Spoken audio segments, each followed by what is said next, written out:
ગ્રામીણ મહિલાઓને સશક્ત બનાવવાના આશય સાથે ડાંગ જિલ્લામાં મિશન મંગલમ યોજના હેઠળ કુલ 4128 સખી મંડળોની રચના કરવામાં આવી છે, જેમાં ગ્રામ્ય વિકાસ એજન્સી દ્વારા સ્વસહાય જૂથની મહિલાઓને વિવિધ ક્ષેત્રોમાં તાલીમ આપી આત્મનિર્ભર બનાવવામાં આવે છે।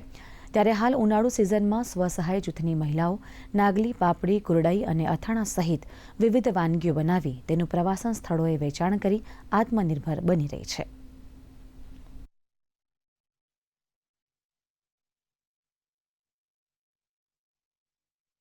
બોતેરથી 75 જેટલા સ્વસહાય જૂથો એ અહીંની લોકલ પ્રોડક્ટ્સ જે રાગી પ્રોડક્ટ્સ કહેવાય એની સાથે જોડાયેલા છે।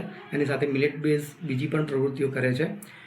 મુખ્યત્વે એ લોકો જેટલા બી બહેનો છે તો એ શિયાળાનો જે શિયાળો પૂરો થાય માર્ચ મહિના સુધીમાં એ લણણી લઈ લે છે રાગીની અને મિલેટ્સની, અને ત્યારબાદ એનું જે પ્રોસેસિંગ પત્યા બાદ એની અંદરથી પાપડ, પાપડી અને બીજી વિવિધ પ્રોડક્ટ્સ એ લોકો બનાવી અને તૈયાર કરી રાખે છે।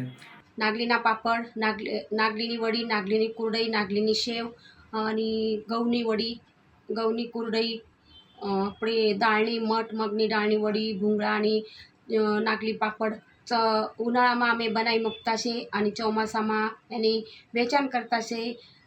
સ્ટોલ બી મૂકતા છે, સ્ટોલમાં બી વેચાણ કરતા છે।